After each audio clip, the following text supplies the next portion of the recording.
Эрхэм улсын хурлын дэд дарга эрхэм гишүүдээ Монгол Улсын хүний эрхийн үндэсний комиссийн тухай хуулийн 7 дугаар зүйлийн 7-гийн 1-12, 9-р зүйлийн 9-ийн 1, 17 дугаар зүйлийн 17-гийн 1 хэсэг, гендерийн эрх тэгш байдлыг хангах тухай хуулийн 15-ийн 1-ийн 4, хүний эрх хамгаалагчийн эрх зүйн байдлын тухай хуулийн 13-ийн 5,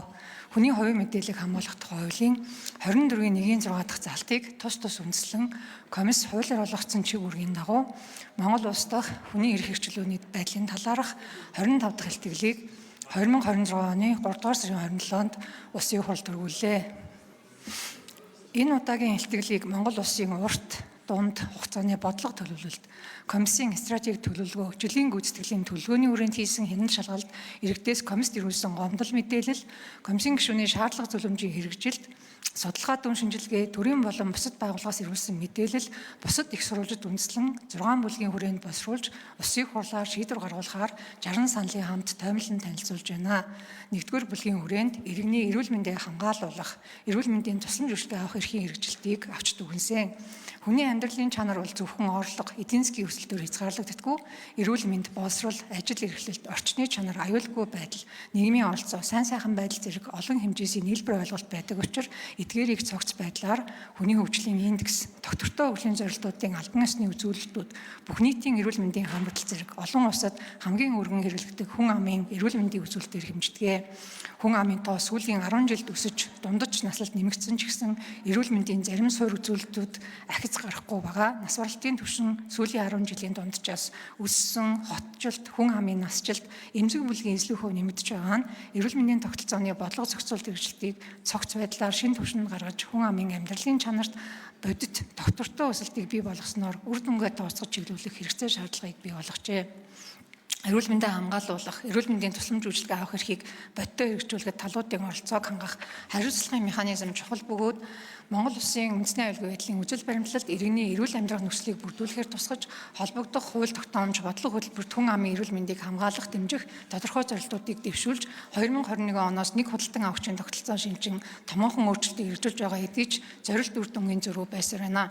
Бүх нийтийн эрүүл мэндийн хамралтанд эрүүл мэндийн тогтолцоог бэхжүүлэх үзэл баримтлалд суурилан хүний эрүүл мэндийг хамгаалуулах, эмнэлгийн тусламж үйлчилгээ авах эрхийн баталгааг бүрэн хангахын тулд эрүүл мэндийн салбарын бодлого тогтолцоо, хууль эрхчин орчин, эрүүл мэндийн тусламж үйлчилгээ, даатгал санхүүжилт, хүний нөөцийн асуудал зэрэг эрүүл мэндийн салбар дахь хүний эрхийн нөхцөл байдал, зөрчил шалтгаан нөхцөл тулгамдсан асуудал дүн шинжилгээ хийж нийт 18 саналыг дэвшүүллээ. 2 дугаар бүлгийн хүрээнд шүүх шинжилгээ ба хүний эрх сэдвийг авч үзсэн. Энэ сэдвийн хүрээнд шинжлэх ухаан технологийн хөгжилд тулгуурлан нийгэмд шударга бэхжүүлэх, хүний эрх хэрэгжүүлэх, хууль ёсны ач нарлыг хамгаалах, аливаа хэрэг хянан шийдвэрлэх ажиллагааны явцад хараад бусаар үндэслэл бүхий дүгнэлт гаргаж хэрэг маргааныг хянан шийдвэрлэхэд шүүх шинжилгээний байгууллага чухал үүрэг гүйцэтгэдэг.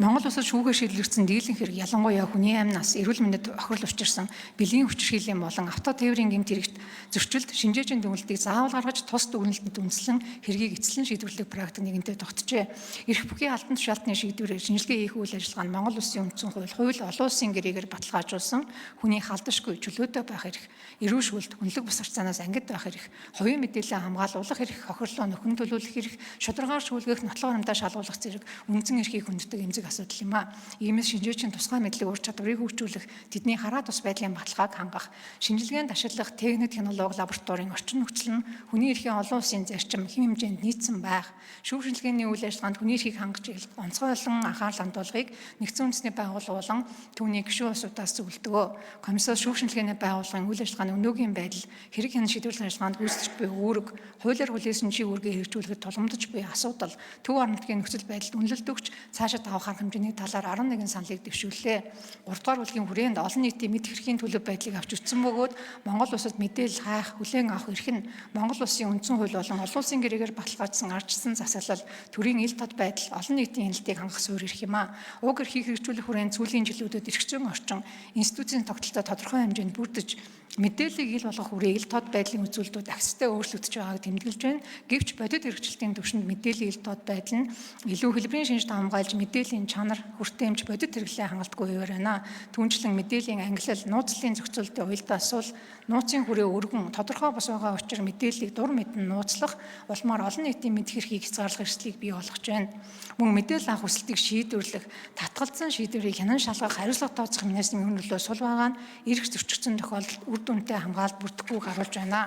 Иймээс иргэдийн мэдээлэл хайх, хүлээн авах эрхийн хүрээнд эрх зүйн зохицуулалт хэрэгжилтийн өнөөгийн нөхцөл байдлыг хүний эрхийн зарчимд тулгуурлан үнэлж шийдвэр гаргуулахаар 6 салыг дэвшүүллээ. 4-р бүлгийн хүрээнд хүний эрх хамгаалагчийн эрхийн хэрэгжилтийг авч дүгнсэн бөгөөд 2020 онд Монгол Улс хүний эрх хамгаалагчийн эрх зүйн байдлын тухай хуулийг баталж хүний эрх хамгаалагчийн эрх зүйн байдлыг тодорхойлон үйл ажиллагаа явуулах нөхцөлийг бүрдүүлж эрх зүйн үндсийг бүрдүүлсэн бүс нутгийн хэмжээнд дахиц дэвшинтэй алхам болсон төдийгүй нийгэмд хүний эрх хамгаалагчийн эрхийн талаарх мэдлэг ойлголт дэвшилсэн эрэг үзүүлэлт гарсан. Өмнө комиссоос Улсын хурал түргүүлсэн Монгол Улстай хүний эрх хэрэгжлүүний байдлын талаарх илтгэлүүдэд хүний эрх хамгаалагчийн эрх зөрчигдөж байгаа салбар, чиглэл, тус бүрт хэрэгжилтийг үнэлж тодорхой санал дүгнэлмжийг тусгасан боловч хэрэгжилт хангалттай бус байгааг алтан ёсны тайлан хэлцүүлгүүд илэрхийлж байна. Мөн хүний эрх хамгаалагчийн эрх зүйн байдлын тухай хуулийн 9-р зүйл заасан төрийн байгууллага албан тушаалтан хуулийн этгээдийн нийтлэг үүргийн хэрэгжилтийг нэгдсэн удирдлагаар хангах, эрсдэл учирсан хүний эрх хамгаалагчийг хойшлуулшгүй хамгаалтанд авах, төрийн байгууллагын үйл ажиллагаа боловсронгуй болгох,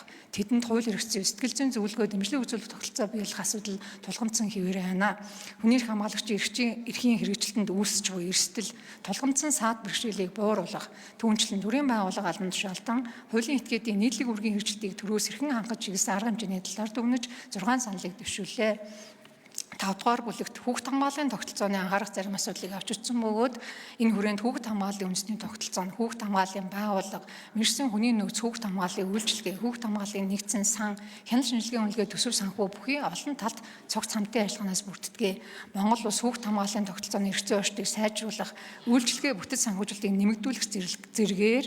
тодорхой ахиц дэвшлийг гаргаж байгаа хэдий ч хүүхд хамгааллын үйлчлэгээ үзүүлэгт чиг үүрэг бүхий зарим бүтэц нэгжийн үйл ажиллагаа хэлбэр төдий явагдаж уялдаа холбоогүй үйлчлэгээний чанар өртөмж үр дүн хангалтгүй байна гэж дүгнсэн. Хүүхд хамгааллын тогтолцооны бүрэлдэхүүн хэсэг болох хүүхдийн төлөө үндэсний болон орон нутгийн зөвлөл, хүүхдийн эрхийн улсын байцаагч, 108 хүүхдийн шуурхай тусламж хамгааллын төв, хүүхэд гэр бүлийн нийгмийн ажилтан, хүүхэд гэр бүлийн хөгжлийн хамгааллын газраас томилогддог шинжээч хуулисны төлөөлөгч, хүүхдийн эрхийн хууль зүйн орон хамтарсан баг төр хамгаалах байр, нэг цэгийн үйлчлэгээний төвийн үйл ажиллагааны талаар энэхүү илтгэл тусгаж цаашид авах арга хэмжээний талаар 11 саналыг дэвшүүллээ. 6-р бүлэгт гендерийн эрхтгч байдлыг хангах эрэгтэйчүүдэд тулгамдсан асуудлыг авч үзсэн. Монгол Улс 2011 онд баталсан гендерийн эрхтгч байдлыг хангах тухай хуулиар төр эдийн засаг нийгэм соёлын хүрээнд олон гэр бүлийн харилцаанд гендерийн эрхтгч байдлын баталгааг бүрдүүлж эрэгтэйчүүдийн эрүүл мэндийн эрсдлийг бууруулах чиглэлээр гендерийн эрхтгч байдлыг хангах салбар дүндрийн стратеги, эрэгтэй эмэгтэй хүний дундаж наслын зөрүүг багасгах талаар авч хэрэгжүүлэх арга хэмжээний төлөвлөгөө, эрэгтэйчүүдийн эрүүл мэндийн арга хэмжээний төлөвлөгөөг батлан хэрэгжүүлж байна. Гэвч гендерийн эрхтгч байдлыг хангах эрх зүйн орчин болгон хэрэгжилт нь эрэгтэйчүүдийн амьдралын хэв маяг, эрүүл мэнд, хөдөлмөрийн аюулгүй байдал зэрэг эрсдэл хүчин зүйл суурь шалтгааныг бүрэн өөрчлөөгүй. Тухайлбал Монгол Улсад 2024 оны байдлаар эрэгтэйчүүдийн дундаж наслалт эмэгтэйчүүдээс 8-9 жилээр бага, үйлдвэрлэлийн ослын 65-75% нь эрэгтэйчүүд өртөж байна. Мэргэжлээс шалтгаалсан хүчний 79%, зам тээврийн ослын шалтгаан нас оролтын 80% нь эрэгтэйчүүд эзэлж байна. Эрэгтэйчүүдийн хувьд боловсрол, эрүүл мэнд, хөдөлмөрийн аюулгүй байдал, сэтгцийн эрүүл мэнд, амь насны эрсдэл өндөр байгаа бөгөөд тэдний асуудал үл үзэгдэх чигээр байгааг дээрх статистик үзүүлэлт харуулж байна.